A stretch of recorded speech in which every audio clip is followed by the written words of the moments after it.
21장 우리 37절부터 22장 11절까지 말씀 함께 우리가 읽었습니다. 여러분, 우리가 앞에서부터 계속 사도행전의 진행의 내용을 보면 바울은 성령에 붙들려 성령에 매여 예루살렘 행을 결정하고 그거로 가고 있습니다. 가는 길목마다 사람들은 말합니다. 바울 선생, 당신은 예루살렘 가면 큰 병고를 당할 수 있네. 당신 그건 가면 망하는 것이네. 당신은 붙들려 고난받을 것일세 라고 다 말합니다. 하지만 바울의 시각은 좀 다릅니다. 그는 뭐라고 말하고 있죠? 우리가 사도행전 우리 20장 24절 말씀 보면 내가 달려갈 길과 주 예수께 받은 사명 있다고 말합니다. 여러분, 사명자는 낙심하지 않고, 사명자는 여러분 주저앉아 다시 일어나고, 사명자는 사명 그 표대를 보고 살아가는 것입니다. 여러분은 배설물과 같은 세상의 기쁨과 그 알량한 즐거움에 여러분의 마음이 매여 계신지 스스로를 함께 점검합시다. 우리는 무엇에 매여 살아갑니까? 우리는 세상의 즐거움과 세상의 부귀영화를 쫓아가는 사람이 있는가 하면 우리는 그리스도의 표대를 보고 가는 사람들이 있습니다. 이 두 가지 부류밖에 없죠. 넓은 길로 가는가 아니면 좁은 길을 걷는가. 주님 함께 하시는 그 길에 우리에게는 영적 즐거움이 있습니다. 예루살렘 가면 망하는 줄 알았습니다만 성령에 매여, 말씀에 매여 가는 것이죠. 이것이 성령 충만입니다. 여러분, 그래서 예루살렘에 온 바울은 어떻습니까? 고난받습니다. 매를 맞습니다. 그것에서 여러분 원하지 않는 일들이 자꾸 일어납니다. 우리 인생을 살면서 이상하다. 왜 자꾸 내가 원하지 않는 일들로 내가 자꾸 이렇게 끌려가고 있을까? 보이지 않는 하나님의 손이 있음을 우린 직감해야 될 것입니다. 37절 말씀을 여러분 주목해 보시면 바울을 데리고 영내로 들어가려 할 때라고 했습니다. 우리가 어제 말씀을 들었죠. 사람들이 군중의 폭동으로 인해서 바울이 매를 맞았죠. 그러니까 천부장, 이 로마 군대가 즉시 이제 출동한 것입니다. 그래서 그것을 진압하고 이제 바울이 자꾸 이제 폭행을 받으니까 군인들에게 들려갖고 이제 이 영내, 그러니까 로마 군대가 주둔하고 있는 그 주둔지 안으로 들어가려 할 때라는 말입니다. 이때 바울이 천부장에게 헬라 말로 말합니다. 어떤 말이었는지 저는 모르겠습니다만 그는 여러분 고상한 학업을 받은 사람이었습니다. 그래서 우리나라로 말하면 뭐 영어는 유창하고 거기다 라틴어하고 막 이 말도 저 말도 하고 학문의 조예가 깊었죠. 그러니까 이 천부장이 깜짝 놀라는 겁니다. 아니, 너가 헬라 말을 아냐? 그랬습니다. 그래서 그는 자기를 이렇게 소개하죠. 39절 보면 바울이 이르되 나는 유대인이라 서옵이 아닌 길리기아 다소시의 시민이니 백성에게 말하기를 부탁한다 라고 했던 것입니다. 나 유대인입니다. 정통 유대인. 그러니까 내가 이 사람들, 이 폭도들을 향하여서 설교할 수 있도록, 연설할 수 있게 허락해 주십시오. 허락을 받은 이제 이 바울은 그 사람들 앞에 서서 40절에 보니까 천부장의 허락을 하셔서 바울이 층대 위에 서서, 이 단상 위에 서서 백성들에게 조용하라고 손짓하니까 사람들은 갑자기 의아해서 그를 주목했던 것입니다. 그는 이어 히브리 말로 유창하게 말합니다. 저는 이 장면을 보면서 참 이해 안 되는 점이 있습니다. 실컷 두들겨 맞아서 바울은 아마 피투성이가 됐을지 모르겠습니다. 방금까지 여러분 억울하게 매를 맞으면 여러분 우리가 이 육신이 아프기도 하지만 이거 억울하지 않습니까? 우리가 견디지 못하는 게 무엇입니까? 억울한 거죠. 손해보는 거죠. 이런 일 당하면 우리는 이게 눈이 싹 돌아가거든요. 그런데 바울은 그게 중요한 게 아니라 자꾸 무엇인가에 붙잡혀서 어떤 목적하에 계속 그것을 하려고 합니다. 그런 의도가 보이지 않습니까? 이게 바울이 갖고 있는 어떤 성향이 아닙니다. 이게 복음을 받은 자, 성령에 붙들려 살아가는 사람의 전형적인 특징인 것입니다. 넘어져도 다시 일어나고 마치 오뚜기처럼요. 우리는 한 대 맞고 두 대 맞고 하면 에이 더러워서 못하겠다 뭐 이렇게 말할 수도 있는데 그러지 않아요. 계속해서 매를 맞아도 주저앉아도 계속해서 뭔가 트라이하고 또 트라이하는 것입니다. 바울의 바울되게 하는 것은 단 하나입니다. 하나님의 은혜입니다. 여러분은 이 은혜 있습니까? 우리가 구해야 될 것은 무엇입니까? 매를 맞아도 환난을 당해도 그를 하여금 꺾을 수 없는 그 열정, 하나님을 향해 달려가려는 그 마음, 예수 그리스도에 여러분 붙잡혀서 살아가는 인생들, 바로 이것이 우리의 소망이 되어야 합니다. 바울은 그렇게 계속해서 복음을 전합니다. 우리 디모데후서 4장 2절 말씀도 보시면 주님은 말씀하시죠. 때를 얻든지 못 얻든지 뭐 하라고 했습니까? 너는 말씀을 전파하라. 때를 얻든지 못 얻든지. 지금은 우리가 급한 비는 피해가야 된다. 조용히 해야 된다. 눈치 보고 또 사람들 여러분 관계 따지고. 여러분 바울은 그러지 않았습니다. 성령에 매였습니다. 여러분 그래서 오늘 이 아침에 우리가 기도해야 될 것은 그것입니다. 하나님, 제가 주님의 사랑에 매이게 해주십시오. 제가 주님의 말씀에 붙들리게 해주세요. 하나님의 성령 인도를 보게 해주세요. 제가 세상에 없어질 배설물을 추구하는 인생이 아니라 위에 계신 그리스도를 표대로 삼아 그것을 향해 저 높은 곳을 향하여 날마다 매 순간 달려가는 인생 되게 해주십시오. 여러분 그 축복이 여러분에게 있길 바랍니다. 22장으로 이제 넘어갑니다. 1절에 보니까 부형들아 내가 지금 여러분 앞에서 변명하는 말을 들으라 라고 했습니다. 부형들아, 동포 여러분 바울에게는 늘 그 마음에 사무치는 한 가지 마음이 있었습니다. 자신도 유대인입니다. 자기가 알지 못했을 때는 유대인들처럼 예수를 부인하고 교회 박해하고 여러분 심지어는 스데반 집사 죽을 때 증인도 서고 뭐 그랬던 겁니다. 하지만 내가 예수님 만난 이후에 내가 어떻게 바뀌었습니까? 전에는 알지 못했던 그 예수를 이제 내가 예수를 영접하고 내 안에 성령이 계시고 하다 보니 과거에 내가 얼만큼 어리석고 내가 얼만큼 하나님 앞에 큰 죄인이며 또한 그 죄인인지 알지 못하고 망할 길로 달려가고 있는 나의 민족을 향하여 그는 견딜 수 없는 영적 갈증이 있었습니다. 로마서 9장 3절 말씀엔 이렇게 기록되어 있는데요. 나의 형제 곧 골육의 친척을 위하여 내 자신이 저주를 받아 그리스도에게서 끊어질지라도 나는 원하는 바로다. 그리스도에게 끊어질 자, 그러니까 내 이름이 생명록에서 지워질지라도 내가 하나님께서 나를 붙잡고 역사하고 계시는 이 하나님과 나의 긴밀한 교제가 끊어질지라도 내 호흡이 끊어질지라도 라는 겁니다. 이만큼 자기 백성과 민족을 향한 애통하는 마음이 그에게 있었습니다. 여러분 우리 이 마음으로 우리 부모와 형제 사랑합니까? 이것이 진짜 사랑입니다. 여러분 사랑한다면 예수를 전하십시다. 사랑한다면 그의 이름을 부르며 기도합시다. 여러분 우리는 한두 번 가족권을 위해서 열심을 내거나 했을 때 좀 반응이 시원찮거나 좀 반대가 심하거나 하면 이거는 우리 교회 목사님이 하실 일이지 하고 저에게 숙제 리스트를 던져주시는 경우가 있을까요? 없을까요? 여러분 우리는 그러지 맙시다. 우리의 형제 또 우리 부모 우리 주변의 사람들은 끊임없이 여러분에게 맡겨준 여러분의 하나님의 영혼들입니다. 여러분 우리가 그들에게 어떤 마음을 가져야겠습니까? 주님 마음 내게 주십시오라고 기도합시다. 우리 한번 아침에 따라서 해볼까요? 주님 마음 내게 주십시오. 시작. 주님 마음 내게 주십시오. 아멘. 하나님의 마음, 아버지의 마음, 주님 마음 내게 주세요.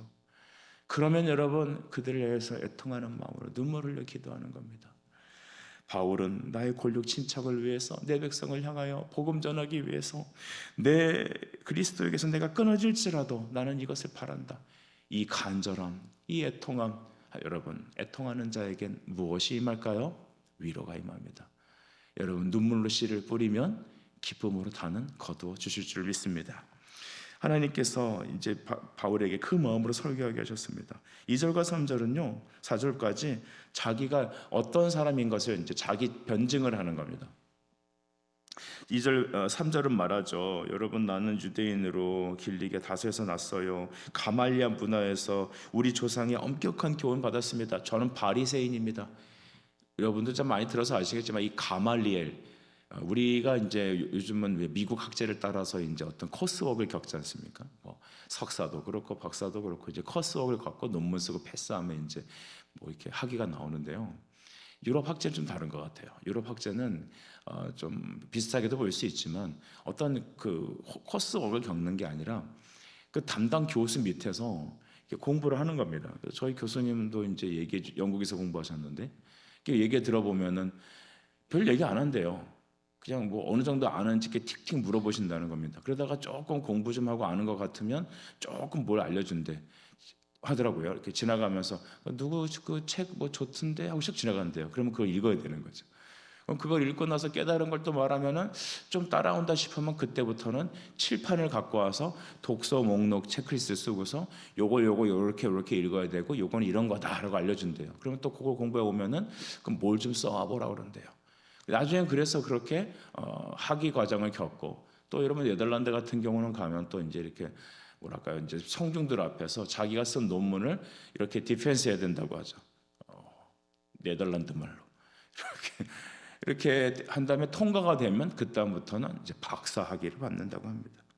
여러분, 이와 같은 전통이 아마 유대에도 있었겠죠. 이 가말리의 문화생, 이 사람 밑에 들어가는 것은 당대 최고의 영예였을 겁니다.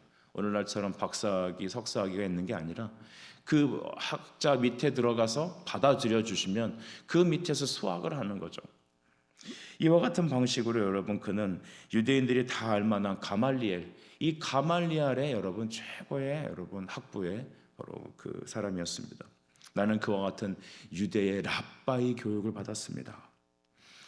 이제 사람들로 하여금 그들과 우리가 동일한 인물임을, 같은 민족임을, 당신들과 내가 알고 있는 지식이 다르지 않음을 먼저 얘기하는 것이죠.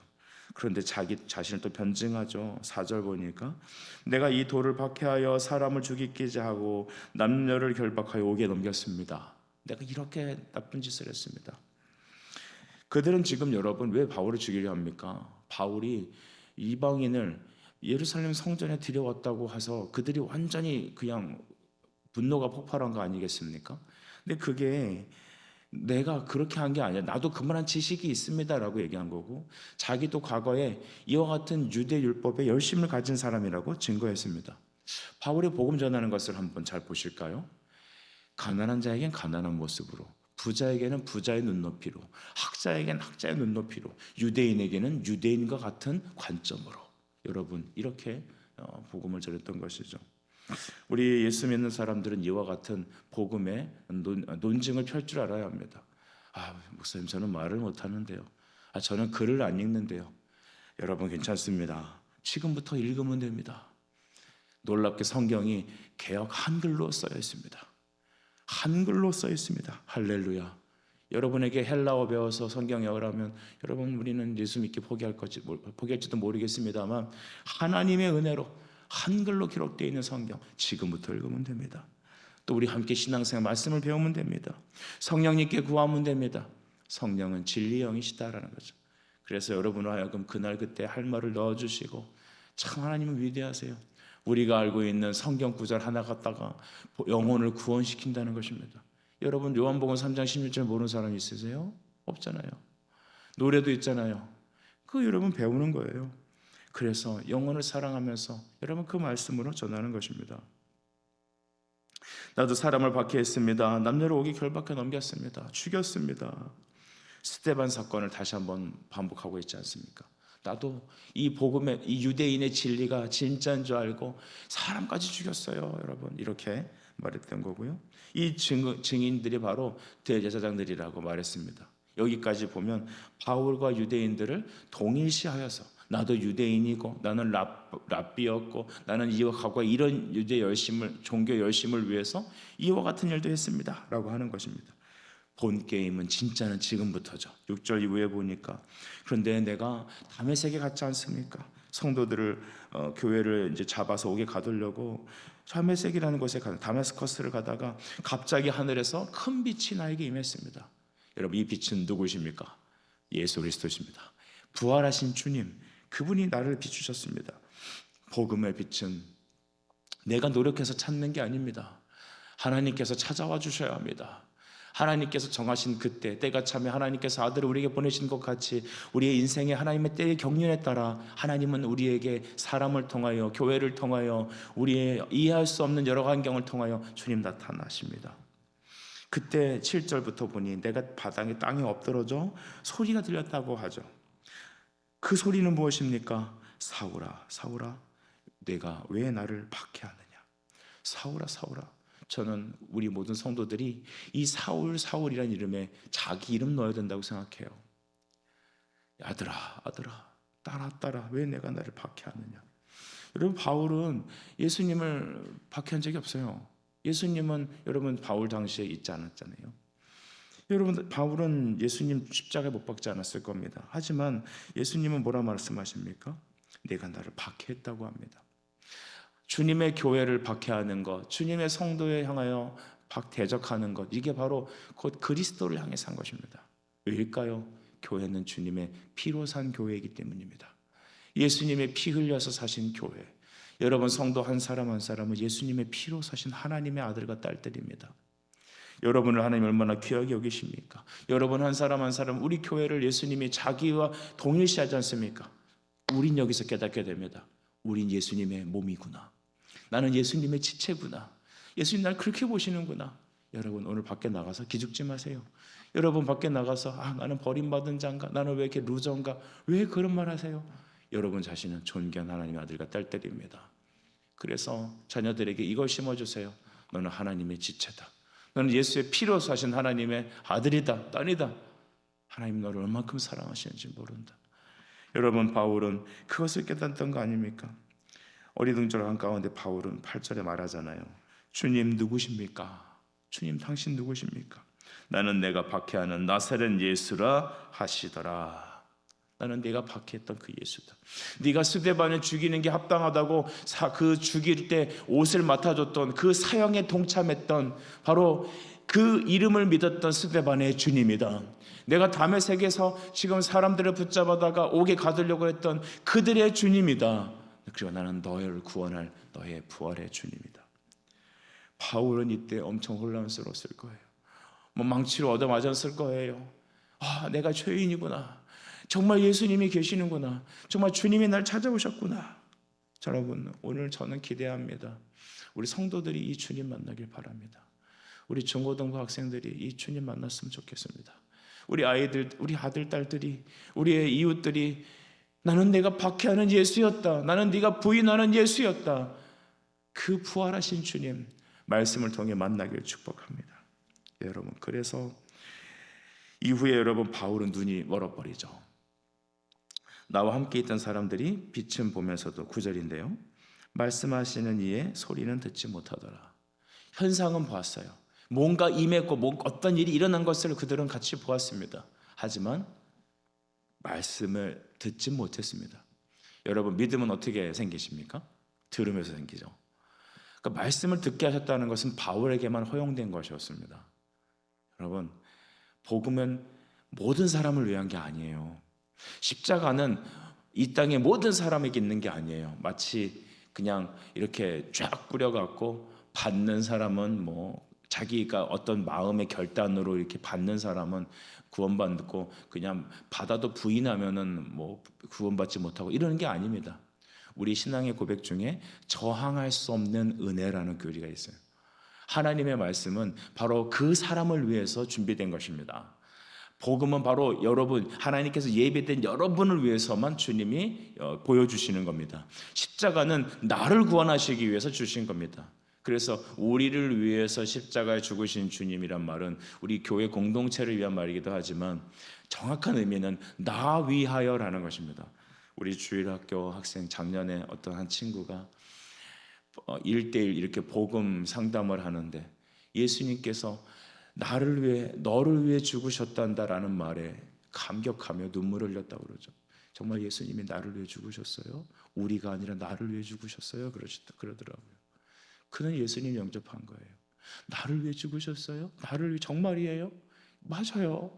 예수님 여러분 때문에 바울 한 사람 때문에 그 다메섹에 주님이 나타나신 겁니다.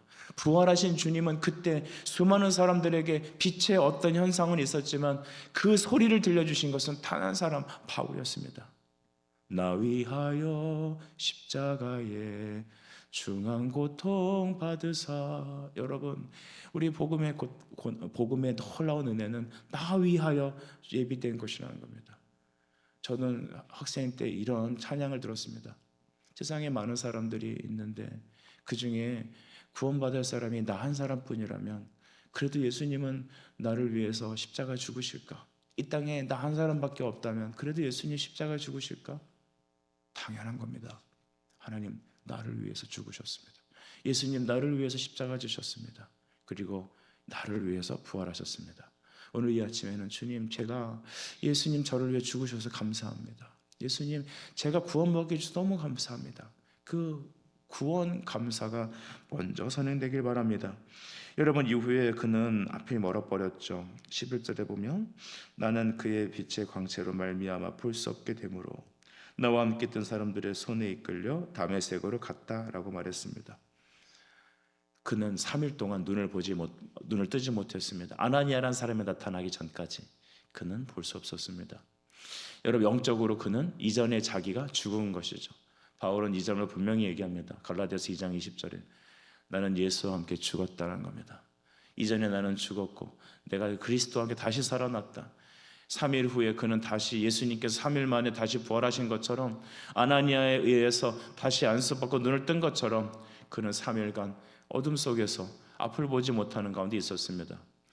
제대로 다시 보기 위해선 우리는 영적인 죽음이 필요합니다. 이전에 오늘 이 아침에도 주님, 내가 십자가에 못 박혀 주십시오.